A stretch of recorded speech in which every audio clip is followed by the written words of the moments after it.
Parliament ఎన్నికలు ముగిశాయి. గెలుపుపై BRS అంచనాలేంటి? ఫలితాలపై పార్టీ నేతలు ఏం విశ్లేషిస్తున్నారు? గెలుపుపై ఆశలు ఉన్నాయా, సన్నగిల్లాయా? ఎన్ని సీట్లపై గులాబీ పార్టీ ధీమాగా ఉంది? ఎన్నికల పోలింగ్ సరళిపై గులాబీ పార్టీలో జరుగుతున్న చర్చ ఏంటి? What the story?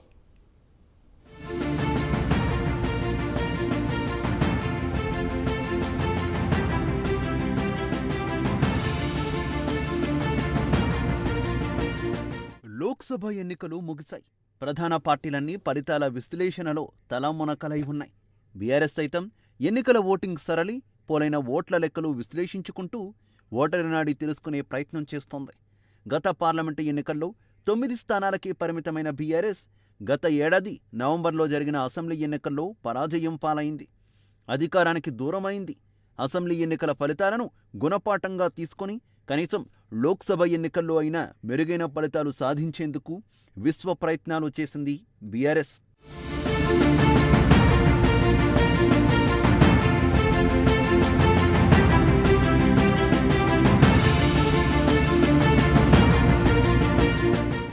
ఇక మొదటి నుంచి భారీ బహిరంగ సభలతో ఎన్నికల ప్రచారం చేయడం కేసీఆర్ స్టైల్.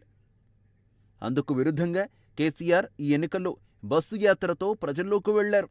ముమ్మరంగా కార్నర్ మీటింగ్లు, రోడ్ షోలతో ప్రచారాన్ని హోరెత్తించారు. ఒక దశలో అధికార పార్టీ కంటే భారీ స్థాయిలో కేసీఆర్ మీటింగులకు జనాలు హాజరయ్యారు. దీంతో ఎన్నికల పోలింగ్ నాటికి బీఆర్ఎస్ శ్రేణుల్లో అంచనాలు పెరిగాయి. ఇక ఎన్నికలకు ముందు రోజు కేసీఆర్ ప్రెస్ మీట్ పెట్టి 14 సీట్లు గెలవబోతున్నామంటూ మాట్లాడడంతో పార్టీ నేతల్లో ఆశలు చిగురించాయి. అంచనాలు రెట్టింపయ్యాయి.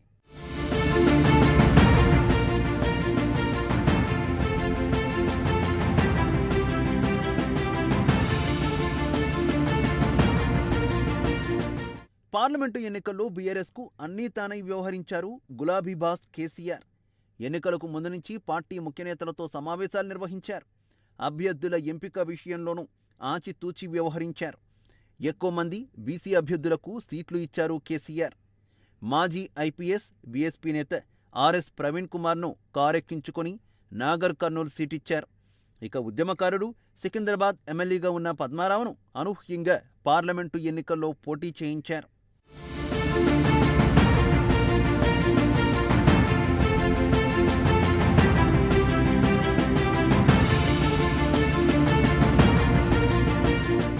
ఎన్నికల పోలింగ్ ముగిసింది. ఇప్పుడు అన్ని పార్టీలు ఆయా సెగ్మెంట్లలో గెలుపుపై లెక్కలు వేసుకుంటున్నాయి. బీజేపీ, కాంగ్రెస్ పార్టీల నేతలు మెజార్టీ సీట్లు మావేనంటూ ఎవరికి వారు చెప్పుకుంటున్నారు. మొదటి నుంచి కొన్ని స్థానాలపై బీఆర్ఎస్ స్పెషల్ ఫోకస్ పెట్టింది. ఆ స్థానాలను గెలుచుకునేందుకు పార్టీ కీలక నేతలు హరీష్ రావు, కేటీఆర్ తీవ్రంగా శ్రమించారు.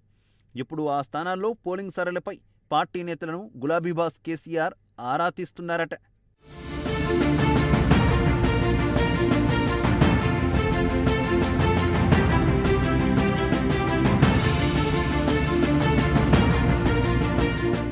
ఎన్నికలకు ముందు వరకు బీఆర్ఎస్ పార్టీలో ఉన్న ఉత్సాహం ఎన్నికల తర్వాత కనిపించడం లేదు.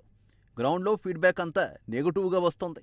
నిజానికి బీఆర్ఎస్ పార్టీకి రైతులు బలమైన ఓటు బ్యాంకుగా ఉండేవారు. కానీ 2023 అసెంబ్లీ ఎన్నికల్లో రైతులంతా కాంగ్రెస్కు జై కొట్టారు. అయితే పార్లమెంటు ఎన్నికల్లో రైతు ఎజెండాతోనే ముందుకు వెళ్లిన కేసీఆర్ గ్రామాలన్నీ తమ వైపు టర్న్ తీసుకుంటాయని అంచనా వేశారు.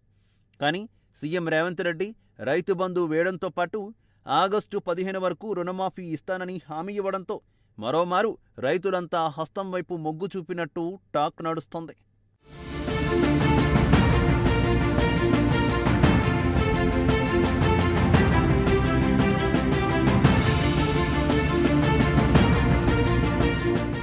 ఇక అసెంబ్లీ ఎన్నికల్లో అండగా నిలిచిన గ్రేటర్ ఓటర్లు బీఆర్ఎస్తోనే స్థిరంగా ఉంటారని కేసీఆర్ లెక్కలు వేసుకుంటున్నారు. కానీ అంచనా తలకిందులైనట్టు ఆ పార్టీ నేతల్లో టాక్ వినిపిస్తోంది. ఈసారి వారంతా బీజేపీ వైపు మొగ్గు చూపినట్టు చర్చ జరుగుతోంది. ఇక మొదటి నుంచి అండగా నిలిచిన మైనార్టీలు సైతం అవుట్రౌట్గా కాంగ్రెస్కు సపోర్ట్ చేసినట్టు సమాచారం. దీంతో పక్కాగా ఇన్ని సీట్లు గెలుస్తామని చెప్పలేని స్థితిలో బీఆర్ఎస్ ఉంది. మెదక్, నాగర్ కర్నూల్, కరీంనగర్, ఖమ్మం, సికింద్రాబాద్ స్థానాల్లో నెక్ టు నెక్ ఫైట్ ఇచ్చామని చర్చించుకుంటున్నారు. ఆ స్థానాలపైనే బీఆర్ఎస్ నేతలు ఆశలు పెట్టుకున్నారు. మరి వారి ఆశలు ఏ మేరకు ఫలిస్తాయో చూడాలి.